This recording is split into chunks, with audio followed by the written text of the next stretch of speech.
Hello everyone, welcome back on my YouTube channel. आज की video में हम डिस्कस करने वाले हैं मेंटल हेल्थ नर्सिंग का लेक्चर 1, जिसमें हम डिस्कस करेंगे about historical development of psychiatric की जो ब्रांच है वो कैसे डेवलप हुई है, और वैसे मेंटली हेल्दी अगर कोई नहीं है तो उसको कैसे ट्रीट किया जाता था पहले के समय में, और फिर कैसे कैसे जो है इसमें डेवलपमेंट आए, ये सब आज की वीडियो में पढ़ने वाले हैं।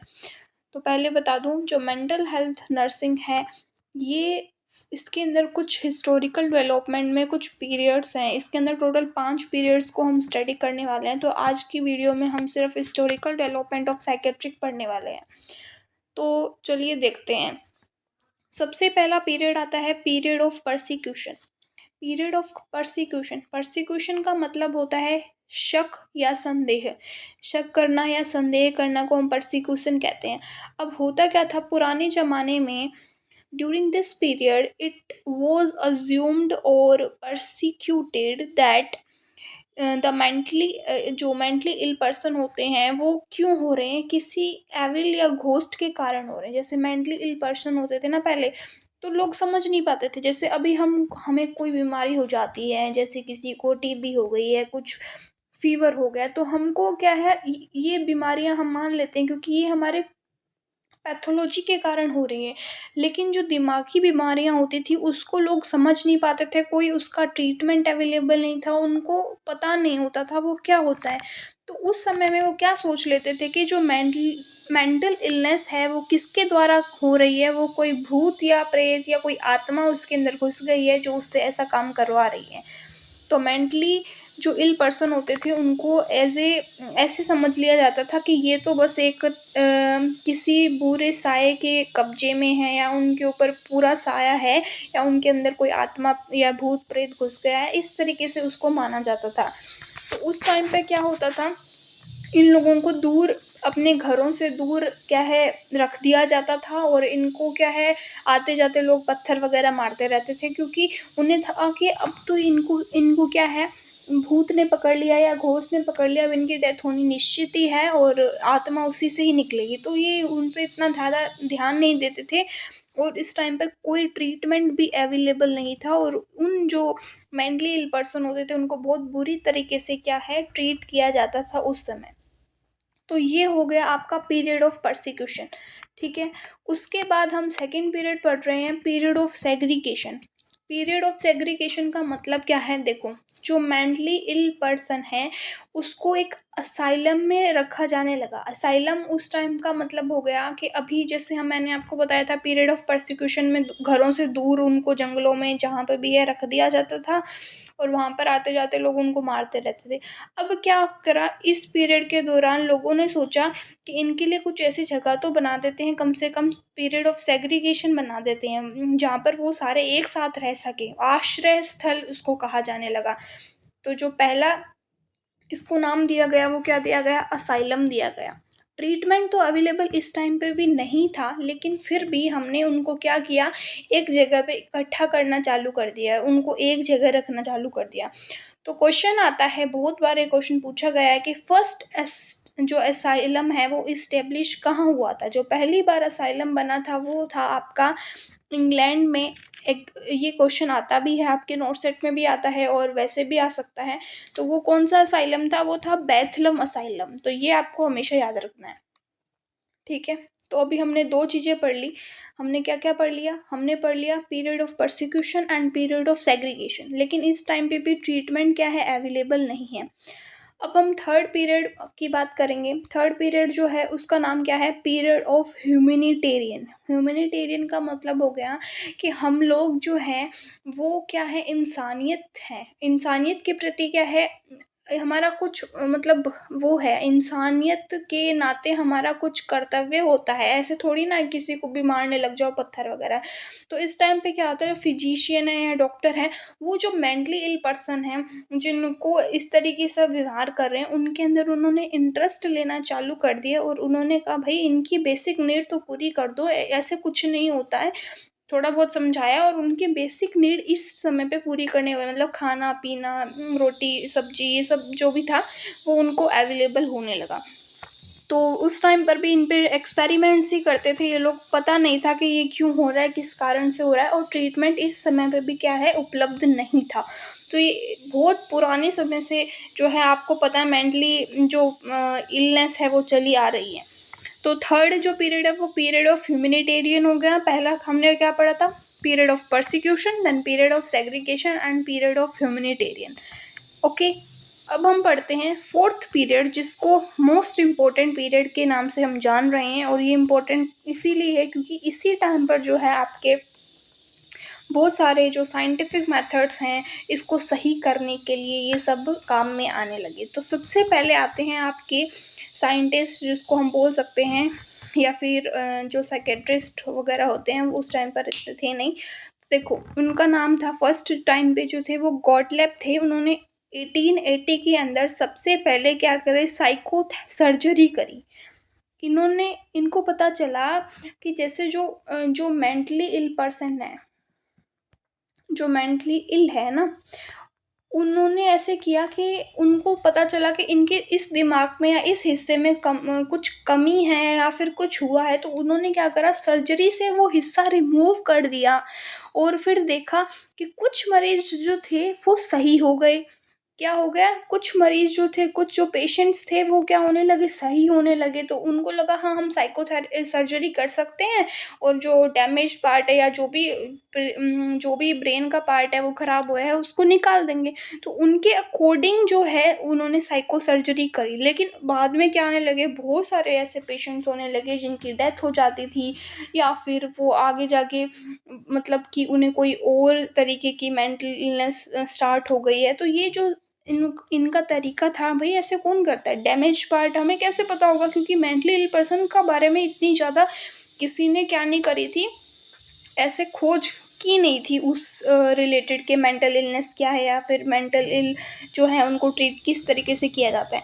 तो ये तरीका जो था वो जो है अप्रूव नहीं करा गया, एंड प्रेजेंट में इसको हम यूज़ नहीं करते हैं। भाई कौन ऐसे यूज़ करेगा, यू नो दैट, आप सब भी ये सोचते होंगे ना कि अब मेंटली पर्सन है, ऐसे थोड़ी ना कोई भी पार्ट ब्रेन का निकाल दिया। So it is not a correct method. तो इसको भी क्या कर दिया, हटा दिया गया। उसके बाद आते हैं, ये साइंटिफिक पीरियड ही हम पढ़ रहे हैं, उसके बाद कौन आते हैं आपके, मैनफर्ड सेकल आते हैं। मैनफर्ड सेकल ने क्या करा, इंसुलिन कोमा थेरेपी दी, या फिर इसको हम इंसुलिन शॉक थेरेपी भी बोलते हैं। तो ये बहुत इंपॉर्टेंट है, इसको हमेशा याद रखना कि इन्होंने इसको डिस्कवर किया था 1927 के अंदर, और 33 को इसने मतलब है पब्लिश किया था।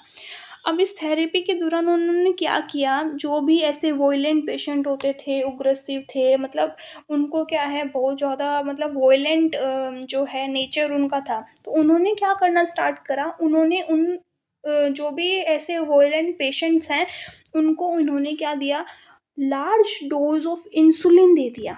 अब आपको पता है इंसुलिन से क्या हो जाएगा, अगर कोई पेशेंट है भाई उसको डायबिटीज़ है ही नहीं, आप उसको फिर भी इंसुलिन दे रहे हो तो पेशेंट अनकॉन्शियस हो जाएगा। तो उससे क्या होने लगा, जो पेशेंट था वो अनकॉन्शियस हो गया। पेशेंट जब अनकॉन्शियस हो जाएगा, क्योंकि उसमें क्या हो जाएगा, हाइपोग्लाइसीमिया होगा, क्योंकि उसमें डायबिटीज़ है ही नहीं और आप उसको लार्ज अमाउंट ऑफ इंसुलिन दे रहे हो, तो वो बेहोश रहेगा, 8 से 12 घंटे बेहोश रहने लगा पेशेंट। तो उनको लगने लगा, जो भी मतलब घर वाले होते, तो भाई चलो पेशेंट इतनी देर तक सो गया है, कुछ बोल नहीं रहा है, तो उनका जो व्यवहार है वो उन्होंने थोड़ा क्या है कंट्रोल कर लिया। लेकिन क्या होता है, अब पेशेंट को वापस से अवेक भी तो करना होता है, तो 8 से 12 घंटे, 8 से 10 घंटे अप्रोक्सीमेटली, उसके बाद क्या करा, अवेक करने के लिए वापस से क्या करा जाता, जो एड डी 10% या 20% डेक्सट्रोज का जो है वो हम इसमें क्या है एडमिनिस्टर कर देते हैं उस पेशेंट के अंदर। और फिर से वो जो पेशेंट होता है वो क्या हो जाता है, होश में आ जाता है, कॉन्शियस हो जाता है। तो इन्होंने देखा कि जिन लोगों को इन्होंने इंसुलिन की ये जो डोज दी थी उस टाइम पर उनका वॉयलेंट बिहेवियर क्या था, सही हो रहा था। साथ ही में क्या देखा इन्होंने कि जैसे ही जब वो कॉन्शियसनेस वापस उनकी आ जाती है, वो होश में आते हैं, तो उनका जो बिहेवियर होता है वो भी थोड़ा शांत हो जाता है।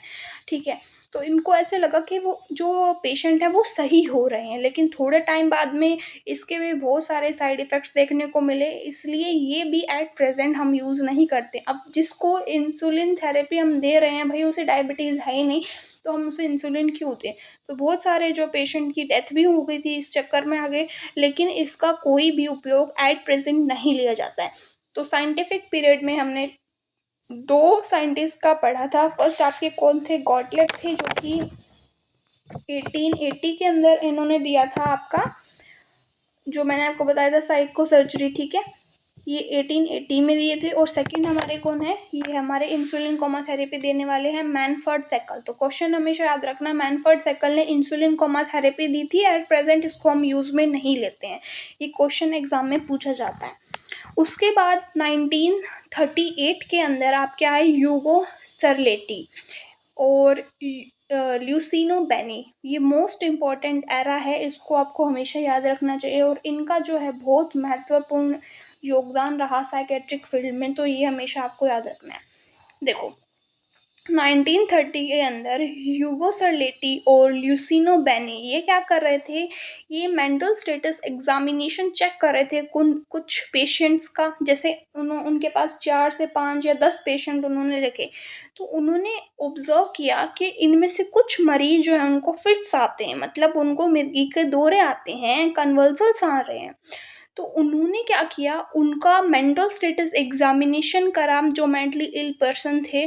तो उन्होंने देखा जिनको कन्वर्जन्स आते हैं वो ऑटोमेटिकली अपने आप सही हो रहे हैं, कुछ ऐसे पेशेंट्स, ठीक है। तो इन्होंने सोचा कि हम भी क्या करते हैं, ऐसी थेरेपी देते हैं जो मेंटली इल पर्सन है, वो क्या पता अपने आप सही होने लगे।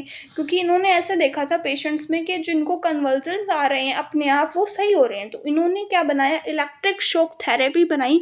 उनमें क्या है, इलेक्ट्रिक शॉक मतलब कि देंगे पेशेंट्स को और वो क्या हो जाएंगे, ठीक हो जाएंगे। तो मतलब एक करंट टाइप का उनको देने लगे। तो अब देखो, अगर हम किसी को करंट दे रहे हैं तो इसमें क्या है, डायरेक्ट करंट दे दिया जाता था, शॉक थेरेपी इसको बोला गया है।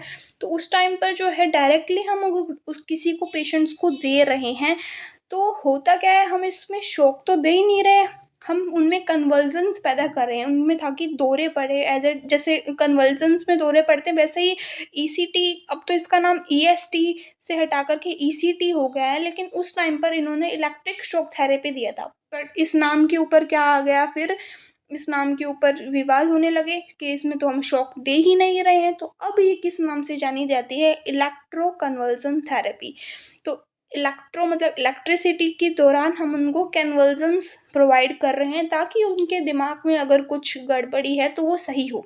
तो ये क्या है, अब एट प्रेजेंट इनडायरेक्ट या मॉडिफाइड ईसीटी को दिया जाता है, डायरेक्ट ईसीटी हम नहीं देते हैं पेशेंट्स को।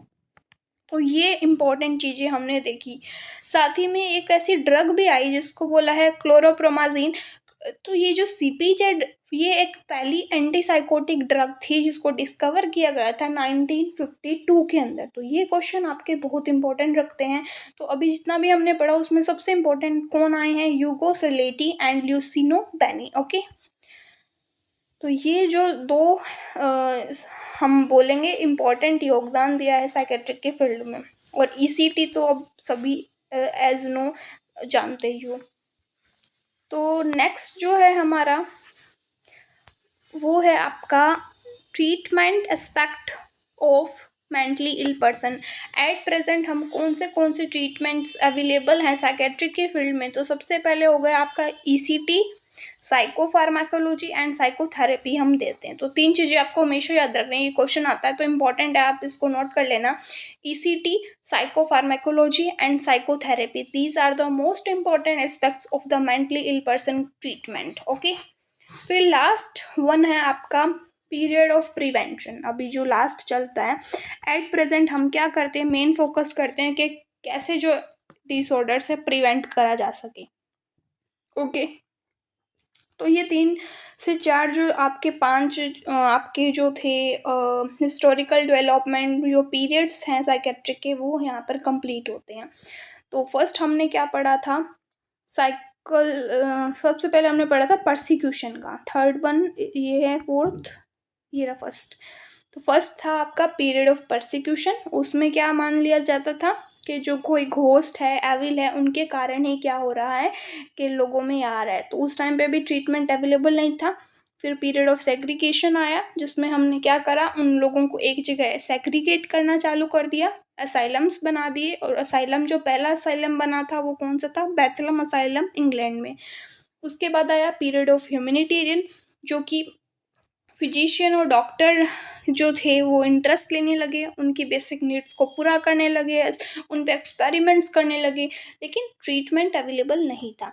फिर फोर्थ वन आया आपका पीरियड ऑफ जो है साइंटिफिक एरा या फिर साइंटिफिक पीरियड हम इसको बोलेंगे। सबसे पहले गॉटलेब आए, उन्होंने साइको सर्जरी करी, बट एट प्रेजेंट ये जो है काम में नहीं लेते हैं।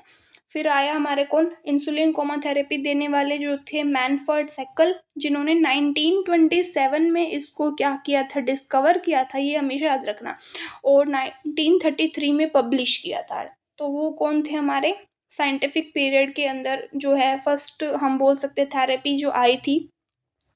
इन्होंने क्या करा था, जो भी वायलेंट पेशेंट होते थे उनको लार्ज इंसुलिन की डोज देते थे, और पेशेंट जो है अनकॉन्शियस रहते थे, और कुछ टाइम तक 8 से 12 घंटे तक वो उनको होश नहीं आता था। फिर क्या हो जाता था, उनको वापस होश में लाने के लिए एडमिनिस्टर करते थे डेक्सट्रोज 10% और 25%, ताकि वो कॉन्शियस अवस्था में आ जाएं। लेकिन उस टाइम पर क्या है, कुछ लोग उससे सही हो गए थे, लेकिन बहुत सारे इसके दुष्परिणाम भी देखने को मिले थे।